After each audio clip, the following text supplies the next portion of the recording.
Բարև ձեզ սիրելի հայրենակիցներ, եթերում Արևմտյան Հայաստանը հեռուստատեսության լուրերին հերթական թողարկումն ասորվա ծրագիրն է։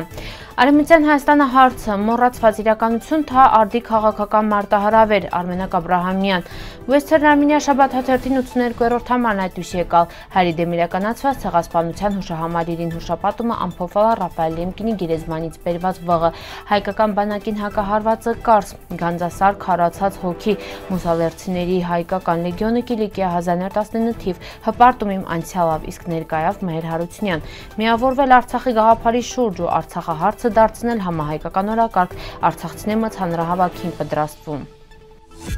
Արդեն վաղուց պարզ ամենակ հայտարարությունները վառած չնքին են 2019-ից պիցրցրալնք վեր մեր ժողովուրդը գոյաբանական վտանգի ռչիա հայ մարդը զրկվալա յուրան վղան իսկ առանց ժողովրդի հայրենիք կավեջ արհեստական գործընթացները Արցախը տրվալ Ադրբեջանին առանց ժողովրդի կամքի այդ քաղաքականությունը մունք որպես Արևմտյան Հայաստան Հանրապետություն երբեք ընդունելու չունք ու կռլանչենք ընդունենք սա պարտադրանք հալել ուղեկցված ցեղասպանության բռնագաղթավ ու մշակութային կորուստներով զորնորից փորձում են վաճառին մեր մշակույթը ուրիշների տարածքում ուրիշների անուններով, բայց այս վղերին իրական տերը մունքանք Ադրբեջանը գործակից այդ մոռացության մեջ Արևմտյան Հայաստանը անունը չհիշատակելով, մինչդեռ Արևմտյան Հայաստանը ճինենչված պետություն է, իսկ դրա ժողովուրդը ցեղասպանություն է փրկված ու միջազգային իրավունք ունեցող։ Այո, աշխարհում որոշալն մոռանան, բայց մենք մոռանում չենք, հրաժարվում չենք մեր պատմությունն իրավունքներն ու ապագայան, մեր պայքարը շարունակվում է, Արևմտյան Հայաստանը մերն է, մենք իրավունք ունենք վերադարձի, շարունակելի։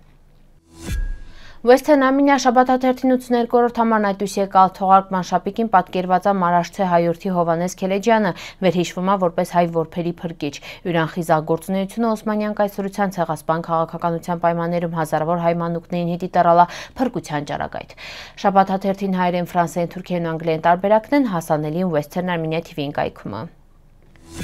Հունիսի 24-ին Ռաֆայել Լեմկինի ծննդյան 125-ամյակի կապակցությունով հայերի դեմ իրականացված ցեղասպանության հուշահամալիրում տեղի ունեցավ ուրան գերեզմանից բերված վղին հուշապատում զետեղման ու հուշաքարի բացման արարողությունը ի նշան ցեղասպանությունների ճանաչման ու կանխարգելման գործում ուրան ունեցած ավանդի։ Միջոցառմանը մասնակցան Լեհաստանա ժամանակավոր հավատարմատար Մարչին Ռուժեցկին, Գերաշնորհ Տեր Շահան arczepiskopos Սարգսյանը, վերնախաձեռնան վղի տեղափոխումը Լեմկինա Նյու Յորքի գերեզմանից ու Հրաչյա Մարգարյանը։ ՀՑԹ-ի տնօրեն Էդիտա Գզոյանը Լեմկինին հավատը արդարության ու հիշողության կարևորության նկատմամբ։ Ինքը երբեք հիլալ չի Հայաստանում, բայց հայերի դեմ իրականացված ցեղասպանությունը դառալ է յուրան իրավական պայքարի սկիզբը։ Այնուհետ ՀՑԹ-ում կայացած գիտաժողովը ելույթ ունեցավ Նարեկ Պողոսյանը, Ռաֆայել Լեմկինի ու հայերի ցեղասպանությունը ու լրագրող Վիտոդ Ռեպետովիչը Լեմկինաժառանգությունն ու դրա արդիականությունը։ Ավարտին նրանք պարգևատրվան Ռաֆայել Լեմկինի հուշամեդալով, իսկ Տեր Շահան arczepiskopos Սարգսյանը շնորհակալագրավ։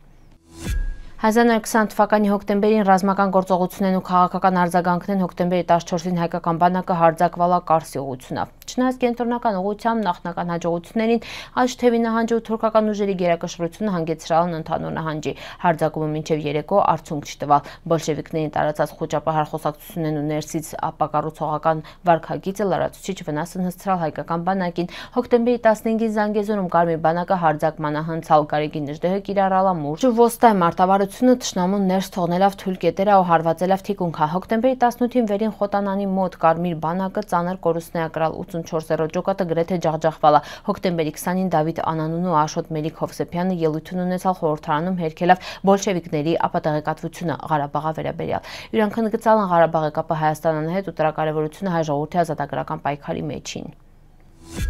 Հայկական լեռնաշխարհի գագաթին հպարտ կանգնած Գանձասարը Գանձերի լեռը հայկական հոգևորության մշակույթի անման խորհրդանիշը։ 13-րդ դարում իշխան Հասան Ջալալի կողմից կառուցված վանական համալիրը դարեր շարունակ ծառայել որպես հոգևոր սրբավայր ու ազգային ինքնության պահապան։ Վանքի քանդակներն, խաչքարերը, պիցրցնող գմբեթն ու քարեղեն խաչը մենակ ճարտարապետական գեղեցկություն չեն, դրանք աղոթքներ են ժամանակի մեջ սառեցված։ Գանձասարը խորհրդանշում է միասնությունը, հավատքի, տոկունության ու ժառանգության միջև։ Այս վանքը պարզապես կառույց չի, այն ազգի սրտից ծնված ոգի է, քարով մարմնավոր 1915 թվականի Կիլիկիա հարավում ձևավորվել է մի հատ բացառիկ ռազմական կազմավորը մուսալերցիների հայկական լեգիոնը։ Օսմանյան կոտորածներից փրկված ու Արդուրում ու Սիրիայում վերաբնակված մուսալերցի հայրը նորից զենք են երկարել Էզդոնա հայրենի հողի ազատագրման ու ֆրանսիական դաշնակցությամբ Կիլիկիայի պաշտպանության մասնակցելի հետի։ Այս լեգիոնը տրալա համ ռազմական միավոր, համ էլ ազգապահպանության մարմնացում։ Մուսալերցի մարտիկների խիզախությունը, կազմակերպվածությունը ոգեշնչել իսինլալ Կիլիկիայի սախայությանը։ Յուրենց պայքարը Կիլիկիայում տրալա շարունակությունը 1915-ի հերոսամարտի Էզդոնա թեզա հողում թեզա պայմաններում, բայց նույն ոգով։